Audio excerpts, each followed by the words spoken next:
around 2 months ago, I had posted my very, very first album to YouTube. I believe it was April 16th, if I remember correctly. Don't quote me on that, but I believe it's April 16th. I posted my very first album to YouTube called The Butterfly Effect. And as you know, it was all of a sudden. I did also release the Celestial EP, which contained 5 songs from the Butterfly Effect. And yeah, I just kind of like left it blank, and it was up to your guys' interpretation to actually guess what the songs are about. And 2 months have now passed, and I kind of think I want to make a video on what the actual album was on about in the first place. So that's what the entire video is going to be about. It's going to be about the entire album, from start to finish, why I did certain things, and how it relates to me in a very, very special way. So I say, without further ado, let's just get started.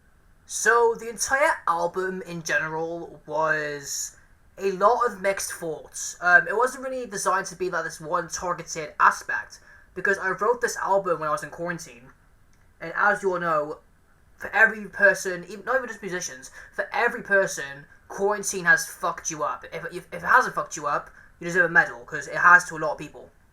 And it has done the same thing to me. Because I have a lot of mental problems going on in my life, and quarantine did not help in general. So I wrote this entire album in quarantine just to keep myself sane, because obviously so much shit was happening. And you know, it's why it's more like freeform and there's more mixed emotions compared to like my other albums like True Colors, and my current album Betrayal will also be coming out soon. Don't know when, but at some point. So yeah, I want to keep that in mind. The Butterfly Effect really is a massive ramble of thoughts, and it was a lot of fun to make. But my god, it holds some painful memories. It does. I'll admit that myself. But enough the little nitty gritty talk of the general album. Now I'm going to break down every single song from start to finish, and then I'll explain reasoning for each one. So without further ado, let's get into that.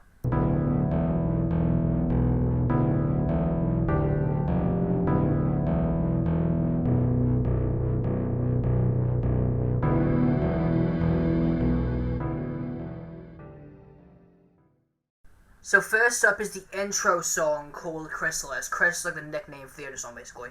And yeah, Chrysalis, I wanted to write an intro track, and it had 2 meanings. One of them was that it was based off Life is Strange, because the very first episode of Life is Strange was called Chrysalis, and so I wanted to make the first album with the very first song called Chrysalis.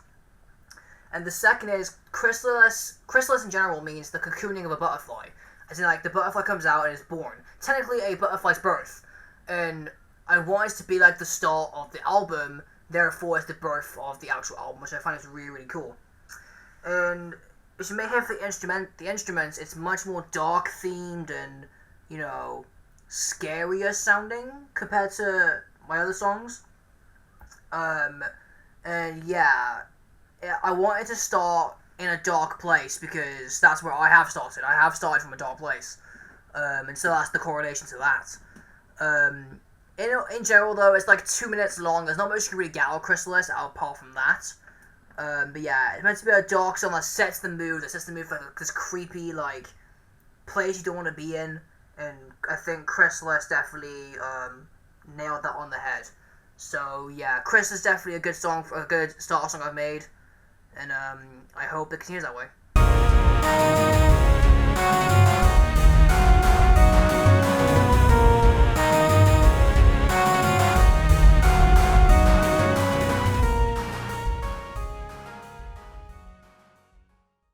Next up, we have our actual first full song that I've made called Excalibur. And if you may have guessed from how it sounds, the instruments, and also the name, it is based off Knights in Chivalry.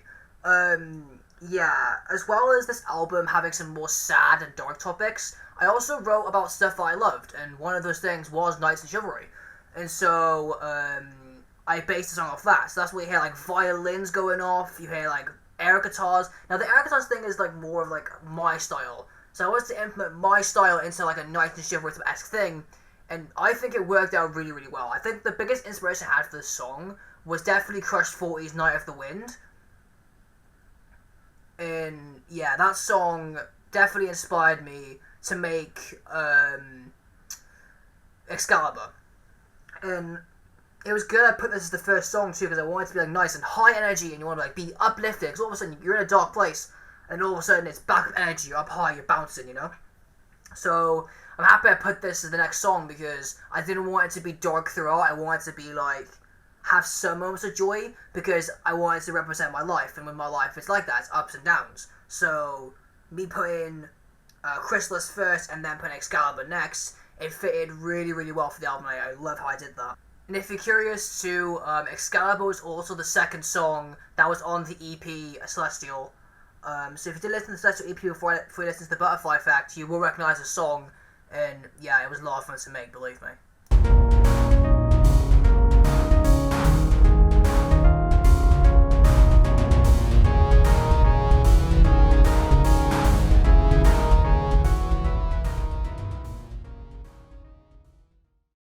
The next song I wrote was The Seven Seas, and similarly to Excalibur, this is also something I loved. Go figure, pirate music. Fucking pirate music slaps, and I don't give a shit what you say. Anything that sounds like piratey, like a sea shanty, fucking love it. So I had to write a song on it. The Seven Seas is actually also the very first song I wrote in general. It's why it's very, very mundane compared to my other stuff, because I haven't been used to writing songs then. And The Seven Seas was the very first song. It's also why it was the very first song for the Celestial EP. Because, you know, it was the very first song I ever wrote. And I felt like it was fitting to make it the very first song on the EP for that reason. Inspirations were definitely pirate music. That was obvious, go figure. It's why it sounds more like, you know, piratey, and it's in swing tempo, so you meant to bounce along to it, but in a more faster pace. But I would say the inspiration for this song was, funny enough, a Breaking Benjamin song. That's no shocker there. Called Until the End. And Until the End has the same like bouncy rhythm, but not as like piratey, I would say, as the mine one. But yeah, I would say Breaking Benjamin Until the End was definitely a big inspiration for this song.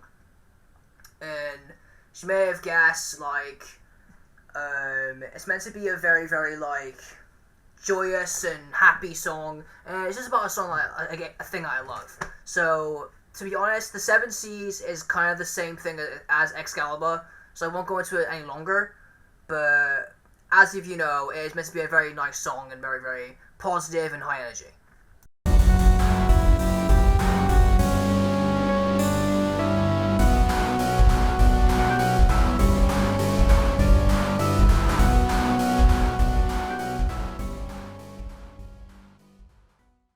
Next up, we have my all-time favorite song I've ever written till this day.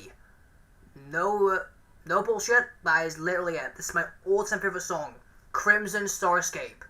Oh my fuck, I love this song.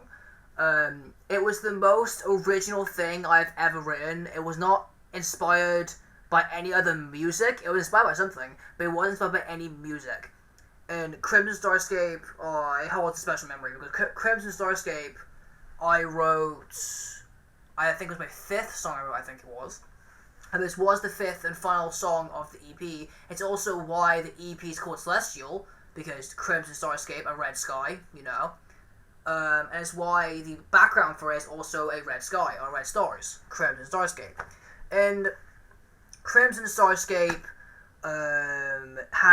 was double meaning. The first meaning was Yuri. That was the easiest one to get together, because in the game, Yuri is my all-time favorite character. I love it to death. We all know this by now. And Yuri's preferred words are Crimson and Starscape. Therefore, put them together, you get Crimson Starscape. And the second reason was like a powerful meaning to me, because the way I got through a lot of my emotions back like I was around like my young age, I guess you could say. I used to just look at the stars at night, and I still sometimes do it to this day. And I look at the stars and just like gaze there for like hours. And so, having that double meaning, I had to write a song about it, and so I did. And yeah, Crimson Starscape. Most inspiration was Yuri, but the entire song was original. I had like no inspiration from other songs. It was something I wrote personally by myself, and yeah. I love that song to death, to the point I made it the title track to my EP.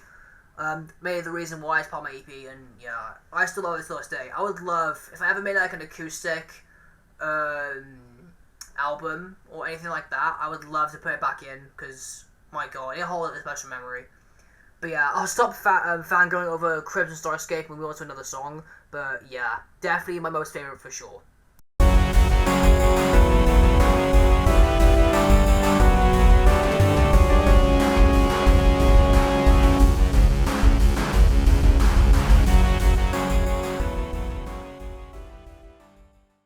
Next up, we have Scarlet Flame. Now, Scarlet Flame was a song I had to write just to get aggression out, because, like I said, I was tired of the pandemic. I was pissed off just as much as you guys were in the pandemic. So I had to write a song just to, like, you know, get the adrenaline out and like feel the punch and fucking get all my anger out on one song. And so I did. And Scarlet Flame was a song that helped me do that. Scarlet Flame came from the fact of I have major social anxiety, and the way I saw people was that they were always pissed off at me, and so hence the Scarlet Flame in their eyes, and it's meant to show like they have this certain like aggression towards me and I have no idea why. And so I had to give that aggression back. That's why that was my mental process back at the time I wrote it. And yeah, it's a very, very angry and like very, very power punchy song, but that's what I love about it. Inspiration wise, it came from a lot of songs. One of them being Burned by 3 Days Grace, a really, really good song. I love that song to death. And also, what's it called? Hand of Blood by Burt Valentine. Oh my god, those two songs were definitely a big hand to writing this song. And yeah, it was a song I had to write to get my aggression out. And I do like how it turned out in the end, so, you know, I used to do more aggressive songs. I guess we'll get into that more when I speak about Red in the True Colors video, but we'll see what happens.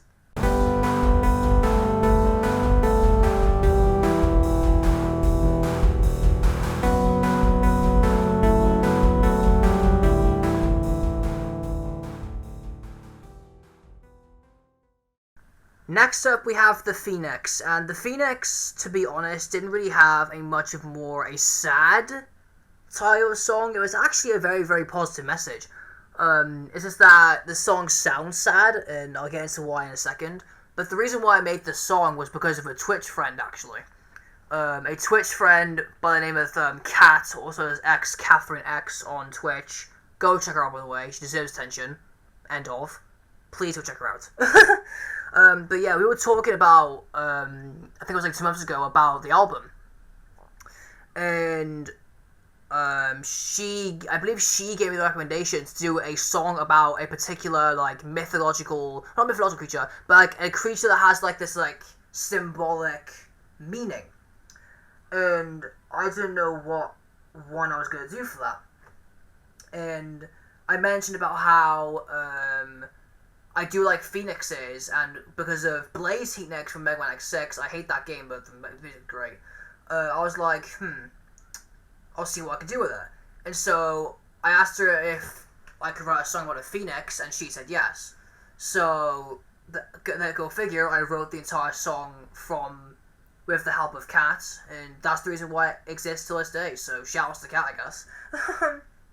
But, yeah, inspiration-wise, it was very, very inspired by Mount Washington by Local Natives. A very, very good song, also from the game Life is Strange. Well, it's not from Life is Strange used it. And yeah, I love that song. I love, like, the calm, atmospheric style, so I thought that would be good for the album. And it's kind of a nice break from the heavy riff songs, you know, it's just a nice break in between to, you know, have a nice little softer and more calming song, and then get right back into the punchiness. So yeah, the Phoenix does have some very, very positive memories for sure.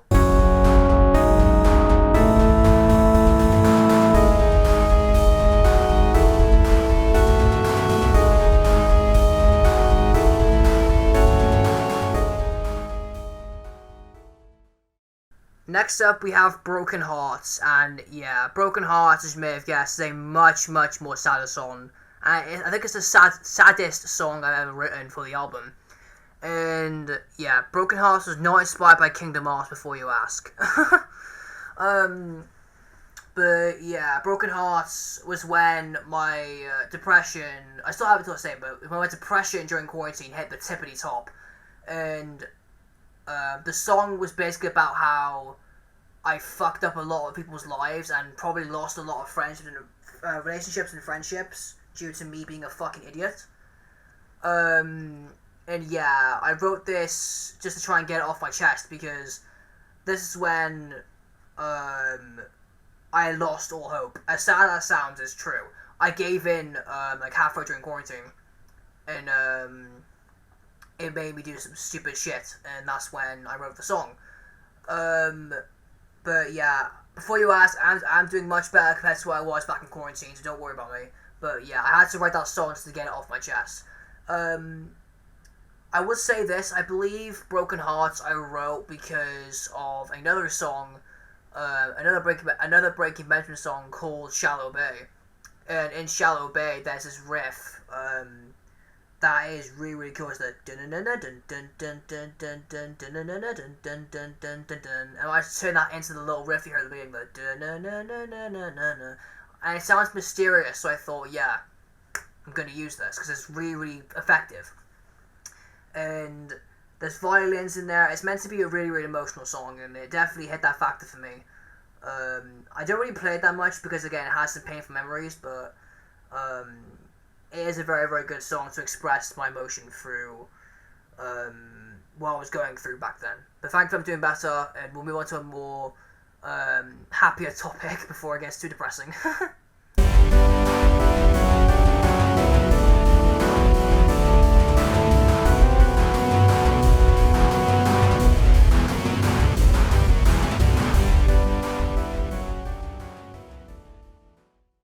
Next up, we have Lunar Lost, and before you question it, no, this is not a sexual song, do not worry. Yeah, Lunar Lost did have a lot of misinformation because of the name. In fact, I don't think many people reading the message. Lunar Lost is meant to be the polar opposite to Crimson Starscape. Crimson Starscape is about looking at the stars and just letting your mind wander and ignoring that, whilst Lunar Lost is the idea of the stars are your enemies, and then just painful memories you're going to remember later. Yet you still look at them, again, lust, you look at the stars, yet you still look at them because you're intrigued and you want to see what they're seeing. Very, very metaphorical song, for that reason.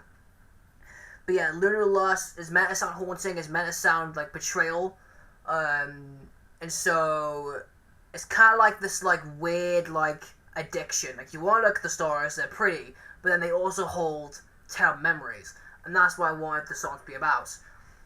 Lunar Lost didn't really have any inspiration. It was a song I wrote just out of like luck. I wrote that riff when I was writing Crimson Starscape because it's a different riff I wanted to put in, but I couldn't, and I changed it into Lunar Lost. But yeah, with Lunar Lost, there's not really much else to say. It was a song that I've written about betrayal, and it leads to the next song, which is a lot different compared to what's been so far.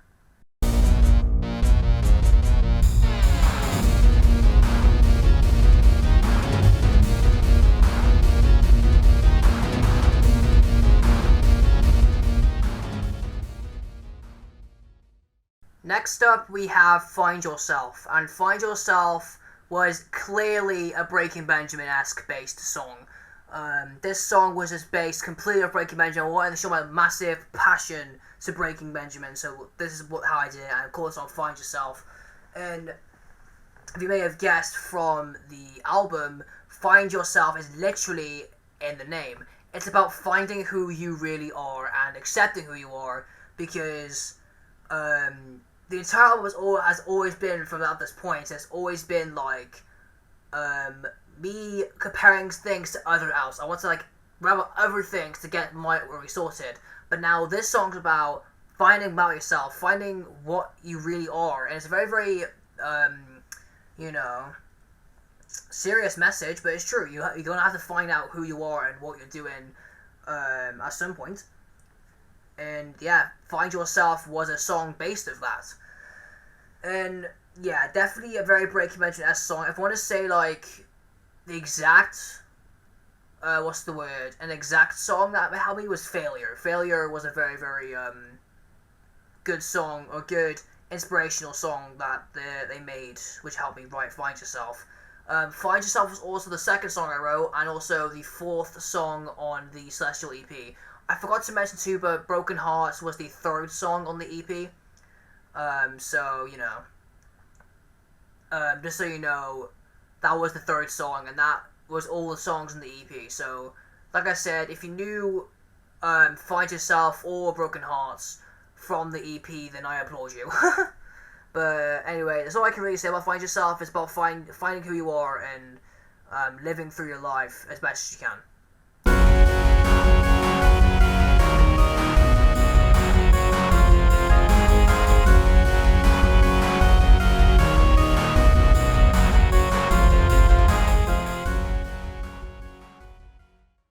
Next up, we have Ulysses, and Ulysses, yeah, definitely one of my favorite songs. Not compared to Crimson Star Skin, but Ulysses is a very, very powerful song. Ulysses was the Shallow Bay of the Breaking Benjamin Statue album, for example.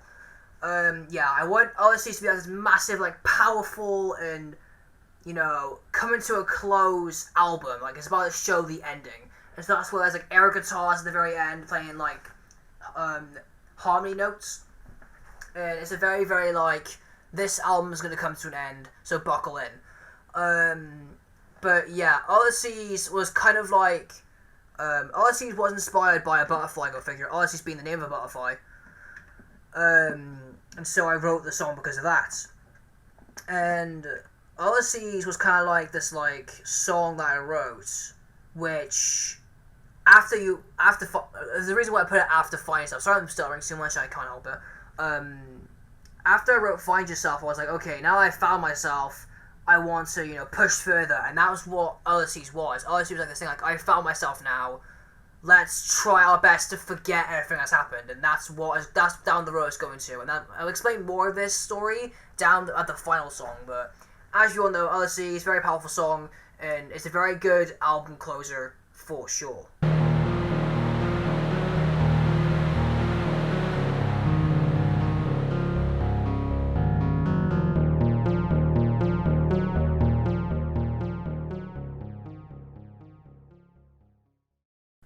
Lastly, we have the outro track, which is called Polarized, and Polarized was the continuation to Ulysses, the ending continuation to Ulysses. And Polarized, again, has two meanings. First off, the first meaning is that, again, life is strange. Polarized is also the final episode name, so I had to make it the final song off the album, go figure. But the second meaning is a lot more diverse. As you may hear it in the song, there's like an ocean and a seashore going off, whilst there's panting, and there's also, I believe, there's like a phone going off. That is the indication that that this person, which I have made myself, has run away from all their problems. Like, they've kind of like left the hellhole and ran away, and they want to kind of like they want to try and like keep the memories as in like a Polaroid picture. Like, supposed to look at it and remember the memories from there. So, yeah, Polaroids had a very, very, like, let's try and forget everything that's happened and push on, and then we'll have these memories like a Polaroid picture. And that was the general idea, and that was how my album was going to end. It was going to end on a positive note. But, yeah, the entire album was a massive story through how a guy gets through life, and, you know, it was hard to make, but I got there in the end. Well, I hope you guys did enjoy that video. Yeah, go figure. It is a lot of emotions to take in. I do apologize if, you know, that got to you, but that is literally how I wrote the album, and I'm really happy it turned out in the end. So I do hope you give it a listen. If you haven't listened to it already, I hope I've persuaded you enough. But yeah, if you guys have enjoyed this video, drop a like and subscribe. This always helps me. As always, supports the channel. Huge shout out to anyone who I mentioned in this video, by the way, because you've been a massive help to me in my life. So, you know, huge shout out to everyone I mentioned in this video. Also, Discord and Twitch, go to Discord, go to know the gist, and Twitch, I am on them when we're living. I know it's hard to think of, but it's true. If you see me on Twitch stream, if you want to say hello, it's good to see you guys in person. And also, Mike and H, part of the Vorncraft team, go check them out, they have all the love, all the content, all the appreciation. It's been Blue, and I'll be seeing you in another video. Peace!